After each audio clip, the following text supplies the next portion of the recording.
আমেরিকার সাথে আওয়ামী লীগ সরকারের এ কেমন সম্পর্ক, সম্পর্কের নতুন কিছু মাত্রা আমরা দেখতে পাচ্ছি।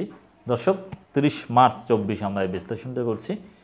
কিছু এক্সক্লুসিভ তথ্য সামনে নিয়ে আসবো, যাতে আপনারা বুঝতে পারবেন যে আসলে আমেরিকা আওয়ামী লীগ সরকার সম্পর্কের ধরনটা এখন কোন পর্যায়ে আছে। হ্যাঁ, আমেরিকা তো আসলে multi dimensional foreign policy operate করে, তলে তলে চাপ দেয়, গার্মেন্টস ইস্যু থেকে শুরু করে গার্মেন্টসের বিভিন্ন বিষয় নিয়ে তদন্ত, এগুলো একটা ইস্যু হিসেবে ঝুলিয়ে রাখে যে প্রয়োজন হলে তারা এটা ব্যবহার করবে, সেপ্টেম্বরের শেষ নাগাদ কোনো চাপ বা পদক্ষেপ দিতে পারে, নানান বিষয় আছে। কিন্তু বাস্তবে ভারতের গুরুত্বপূর্ণ মধ্যস্থতায় বা ভূমিকায় আমেরিকা যে অনেকটা নরম, এটা বলার অপেক্ষা রাখে না। এই যে ভিসা নীতি ডিক্লেয়ার করেছিল, কার্যকর করা হয়েছে বলেও বলা হয়েছিল, আসলে সেটা যথেষ্ট কার্যকর করেছে কিনা এটা নিয়ে যথেষ্ট সংশয় আছে। ভারত আসলে ভিসা নীতি কার্যকর করা থেকে আওয়ামী লীগকে বিরত রেখেছে কিনা তলে তলে সেই প্রশ্ন উঠছে। যদি সেটা হয়ে থাকে তাহলে বুঝতে হবে যে at least for the time being, at least to some extent আসলেই আমেরিকা ম্যানেজড হয়েছে। আমাদের কাছে সেরকমই মনে হয়। এই বিষয়গুলো বুঝতে হবে, এটা বিএনপির জন্য, জামাতের জন্য জরুরি। এজন্যে আমেরিকা কি করে এটা তাদের স্বার্থে করবে, এটা আমরা বারবারই বলে আসছি। সামনে ভালো কিছু করতে পারে সেপ্টেম্বর নাগাদ, সেটাও আমরা আশা করতে পারি, কিন্তু আমেরিকার মুভের উপর সামান্যতম নির্ভর করা যাবে না। বিএনপি জামাতকে যা করতে হবে, জনগণকে সাথে নিয়ে করতে হবে, নিজেদের সামর্থ্য অনুযায়ী আন্দোলন করতে হবে। তাতে আমেরিকা কি বললো কি করলো এদিকে তাকানোই যাবে না, সাফ কথা। দর্শক, আপনারা জানেন যে 2023 সালে ভিসা নীতি ডিক্লেয়ার করা, ভিসা নীতি কার্যকর করার ঘোষণা দেয়া, কত কিছুই না করেছিল। একটা পুরনো বক্তব্য আপনাদের শোনাতে চাই সাবেক প্রধান বিচারপতির। তিনি যেটা বলেছিলেন, জনাব হাসান ফয়েজ সিদ্দিকী, আমেরিকায় যাওয়ার কোনো ইচ্ছা তার নেই এবং আমেরিকায় কখনো যায়নি আর যাবও না, সব কথা বলে দিয়েছেন। এই কথাটা কেন বলেছিলেন জানেন? মার্কিন যুক্তরাষ্ট্রের যে কথিত ভিসা নীতি, সেই ভিসা নীতির মধ্যে কিন্তু বিচার বিভাগ ইনক্লুড ছিল, যে বিচার বিভাগের কর্মকর্তাদেরও সেই ভিসা নীতির আওতায় আনা হবে। এর মানে তাদেরকে ভিসা নিষেধাজ্ঞা দেওয়া হবে না, কারণ তারা আইনের শাসনের পথে অন্তরায় সৃষ্টি করেছে। এর মানে খুবই কঠিন ছিল, বিচার বিভাগকে আনা হয়েছিল। এবং বিচার বিভাগের প্রতি মার্কিন যুক্তরাষ্ট্র যে ভালো ধারণা পোষণ করে না, সেটা ডক্টর ইউনূস ইস্যুতে তাদের বিভিন্ন বিবৃতিতে আরও স্পষ্ট হয়েছে। স্পষ্টভাবে তারা বলেছে যে আসলে বিচারিক হয়রানি করা হচ্ছে, বিচারিক প্রক্রিয়া হয়রানি করা হচ্ছে।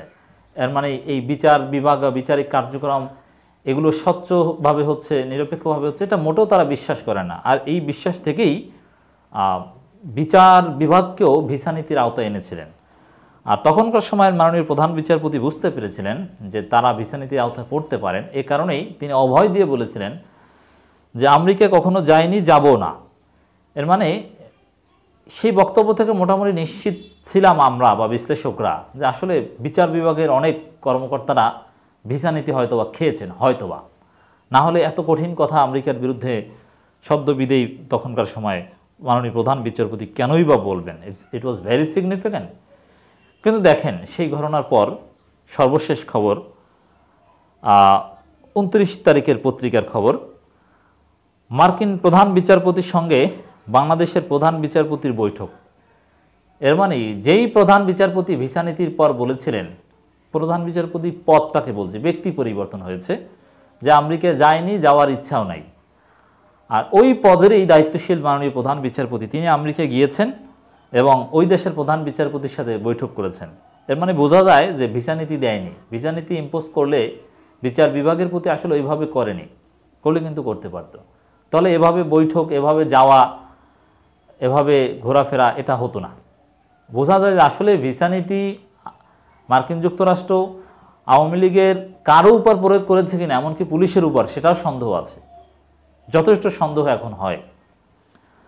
আর হ্যাঁ, প্রধান বিচারপতি, head of the state, foreign minister, এরা একটু এক্সামশন পায় এই ভিসা নীতি ইম্পোজ করার ক্ষেত্রে। এরা এক্সামশন পেলেও এদের সাথে এরকম দহরমহরম সম্পর্ক দেখানোর মাধ্যমেই মূলত বোঝা যায় যে হয়তোবা ভিসা নীতি ইম্পোজ করেনি। মার্কিন প্রধান বিচারপতি জন জি রবার্টসের সঙ্গে সাক্ষাৎ ও বৈঠক করেছেন বাংলাদেশের প্রধান বিচারপতি ওবায়দুল হাসান।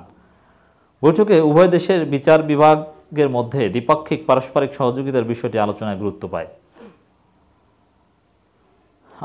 গত বৃহস্পতিবার 28 মার্চ সন্ধ্যায় সুপ্রিম কোর্টের আপিল বিভাগের রেজিস্ট্রার মোহাম্মদ সাইফুর রহমান এক বিশেষ বিজ্ঞপ্তি দিয়ে তথ্য জানিয়েছে এবং বিজ্ঞপ্তি দিয়ে তথ্য জানিয়ে দিচ্ছে ইট মিনস ভালোই কোঅপারেশন চলছে। ভারতের কথায় পরামর্শে ভিসা নীতি ইম্পোজ করার ক্ষেত্রেও হয়তোবা একটা স্থিতি অবস্থা যুক্তরাষ্ট্র দিয়ে থাকতে পারে আমার ধারণা। বিজ্ঞপ্তিতে বলা হয়, যুক্তরাষ্ট্র স্থানীয় সময় বুধবার 27 মার্চ সকাল 9টায় শুরু হয়ে প্রায় 20 মিনিটের বেশি সময় ধরে এ বৈঠক চলে। বৈঠকে বাংলাদেশের প্রধান বিচারপতি ওবায়দুল হাসান উভয় দেশের বিচার বিভাগের দ্বিপাক্ষিক এবং পারস্পরিক সহযোগিতার উপর জোর দিলে মার্কিন যুক্তরাষ্ট্রের প্রধান বিচারপতিও এতে তার আকুণ্ঠ সমর্থন এবং অঙ্গীকার ব্যক্ত করেন। যাই হোক, এটা তো সিম্পল কার্টিজি। এর মানে ভিসা নীতি ইম্পোজ করেছে কিনা সন্দেহের জন্ম দিয়েছে। অ্যাট দি সেম টাইম সর্বশেষ ম্যাথিউ মিলার যে বক্তব্য দিলেন মুশফিকুল ফজল আনসারীর প্রশ্নের উত্তরে, যে আসলে বাইডেন প্রশাসন সুনির্দিষ্ট কী পদক্ষেপ নেবে এটা বলার মতো কোনো তথ্য এই মুহূর্তে আমার কাছে নাই। এর মানে আসলে তাদের অবস্থান থেকে যথেষ্ট ফিরে এসেছে Palestine crisis, Ukraine Russia crisis এবং ভারতের ইনজিস্টের কারণে, এটা এখন মোটামুটি বোঝা যায়। তারপরও যুক্তরাষ্ট্রের ফরেন পলিসি মাল্টি ডাইমেনশনাল, যে কোনো সময় টার্ন নিয়ে আওয়ামী লীগের জন্য আতঙ্কের রূপ নিতে পারে, বলা যায় না। তারপর তো এই দুইটা ঘটনা আওয়ামী লীগ সরকারের সাথে আমেরিকার সম্পর্কের এক ধরনের নর্মালাইজেশনের ইঙ্গিত বহন করে।